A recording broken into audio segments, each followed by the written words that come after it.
Sanile. Hi, Zina, can you all hear me? Yes. Good afternoon, Rassie. Good afternoon, Siya. Rassie, this one is for you. There'll be a lot of talk about the players who are in the squad currently, but I'm very curious about a couple of the names that we don't see there now, especially that we're just over a year to go to the World Cup. Names, of course, such as Faf de Klerk and Vincent Koch. What can you say about the fact that we haven't been seeing them, but we don't see them in this squad in particular? Yeah, good afternoon, everybody. Thanks for being on the call. I think there's a much longer list than just Faf and Vincent. I think you can add Bongi there, Jaden, Jordan, Ethan, Sebastian, Sasha. Yes, you can add Faf, Vincent, Trevor. The list is long that we can mention. So there's a different situation for each player. So we always like to have 4 nines in our squad. We just feel a little bit more comfortable with 4 nines. Having Kobus back, he's an experienced guy, 35 years old. Faf is also an experienced guy, a little bit older. With Krappies out and Jaden out and a few of the scrummers out, we have Grant here and we have Ambrose here. We always like 4 in, and we always like one of our nines to be really experienced. And if we pick a team, we normally pick one fairly experienced 9 and one 9 who's maybe still finding his feet or in the good time of his career, almost in the middle of his career. So that's why we saw Faf. We worked with him 2 weeks now. We've always rated Herschel. We've always earmarked Herschel, and we know what Faf can do now. We trained with him. We know what Kobus can do, but now we want to have a look at Herschel. I think we have to understand, or not understand, or accept, but just maybe know what we're trying to do. That our squad, we're working towards the World Cup, and we want to make sure when we get there, we've looked at everybody. Nathan? Thank you very much, Zee. Good day, Rassie. Good day, Siya. Rassie, England internally announced their squad on the weekend and Monday externally. Talk on everyone's lips at the moment is Henry Pollock, who's in contention to feature in the first game, Bernard Jansen van Rensburg, who's eligible to play for England, and Ogene Maro Itojo, who is admitted to rest protocols. Can you just in particular touch on those players and obviously on the England squad, please? Okay. No, the England squad's good. I think if you look at that, the average age of that squad is 27. I think the average test cap's about 32. So it's a young but experienced squad. There's a few old names there. That guys that's really experienced, like Jamie George. There's guys in their 30s, 33, 35. And then the average age is only 27. So I think you'll get youth and you'll get fearless teams and a team that 2 teams that was in the final who really competed well of their premiership. Obviously, like we are testing players and resting some players like they're doing with Maro, we're doing the same with some players, getting them in a little bit later. Maybe with the greatest rivalry, we'll get some players in. I guess they're doing the same there, but we're not part of the England squad and management. We wouldn't be sure what their thinking is, but it's a very competitive squad and a squad that we obviously know we're going to have to work really hard next week at Ellis Park to get the win. And Pollock. No, Pollock is like Sasha. People make a hype around a player. I don't always think the players want that hype. They just have personalities that's different to others. But what counts is what they do on the field. And Henry certainly does his job on the field. And that's something we have to contain. His personality and how he does things, that's up to him and the England squad.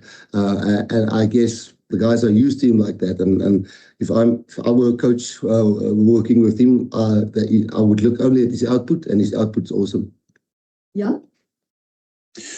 Dankie, Zena. Dankie, Rassie. Thanks, Siya. Rassie, you named the squad for the Nations Championship, but obviously there's a lot more to come. How often are you going to change the squad? And is there some players that are close to coming back into the picture, and when will they be back in the picture? Yeah, I think that's why I know this press conference is more about the competition starting now. But we have plans for the second game and the third game. The team that will play first game against England, as we are standing now, we hope to give some players chances in different games. So the squad we announced here is definitely not the squad that's going to only be picked from. They won't only be picked from this squad which we announced. I know it's a big squad. It's 46, but there's another 15 to 17 guys either injured or we are resting them a little bit, or we think they'll be more suited to play maybe against Scotland or Argentina or New Zealand. This is not the squad that we're only going to use. And it's not like a World Cup when you announce a squad here that you can only pick players from this squad. So the next week, Sunday after our first game, we might send a few guys back to rest and draft a few other guys in. So definitely not. And just to name a few, like the week after England, Loot is touch and go for England. The week after that, Loot will be available. Franco Mostert will be available the week of Scotland, although we can maybe push him 2 or 3 weeks earlier, but we've got sufficient cover, we feel, for the first test match. So, it's not a squad, but we're only going to use these guys for the first couple of 3 test matches. And then obviously after that, there's massive matches, Argentina, Australia, and New Zealand, where the squad will definitely rotate a lot. Right, okay, thanks. Hi, Zeke, can I ask a question in this first 10 minutes? No. Okay. This English guys, I'm sorry. No worries. Did you go English review with? Yeah. For Siya, how are you finding your role as a captain in this new season with the younger players, more especially just around how they handle the playing standards, the fame, and the attention and the money, of course? I'm telling them spend this. No, it's been really good. I think we are, everything starts from the top, and I think we're well led, and the biggest thing, the team is the most important, and for us, we've been here for quite longer to make sure that we pass the information as much as we can. When we're not training off the field, when we're sitting in the hotel, making sure guys are getting up to stand, because we never know who's going to play or who's going to be needed. And the energy they bring to the team is really amazing. When we were training with the under-20s, the under-20s group that joined us, the intensity was really high because they're fearless and they don't know what the limit is. So it was really good for us as a team. So it's really been exciting. And leadership is not only on me. There's many guys in the group that are take control too, but it's really been going really well. And it's been amazing to see the standard that the under-20s are working on. So Coach Kevin Foote is doing a great job with them, and I'm looking forward to see what they're going to do at the World Cup. Mubi? Hi, good afternoon, Zina. Thank you very much. Hi, Rassie. Hi, Siya. Hope you guys are well. Rassie, just on a selection issue, just a follow-up on Jan and Sanela's question.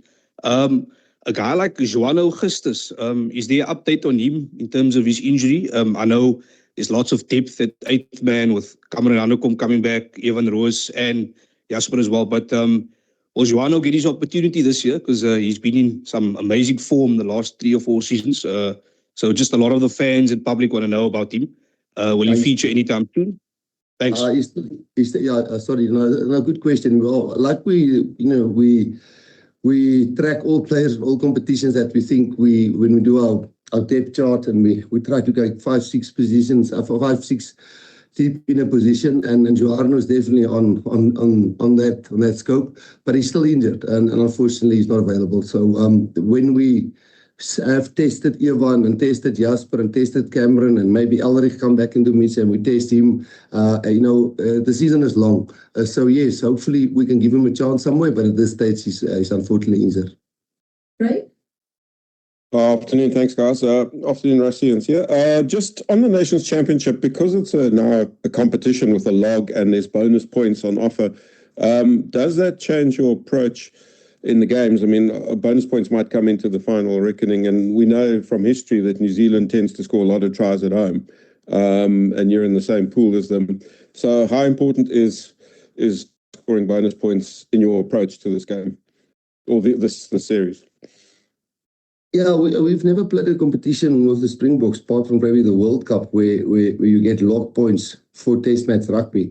It's almost just been world rankings. And to be honest with you, we just want to try and win every match and obviously build squad depth and character and a playing style that everybody's used to. And everybody, when we get to the World Cup, there's a lot of players that can play the style we want to play with doing the things how we do it in Springbok rugby. I don't think we do really see this as a competition. We see this as a next test match and a next test match and a next test match. I think if you only go full out to try and win this, in all honesty, probably not the thing that most people want to hear, but we want to beat England and then beat Scotland and then beat Wales and I think they want to do the same with us. Going for bonus points and those things, I don't know if that's really test match rugby. So no, we just want to win every single test match. If it's with 1 point and we played the rugby, we want to try and play, which makes our fans and ourselves proud. So we don't see it as log points and those stuff. We've never done that. And I don't think we'll change to that. Kaniso?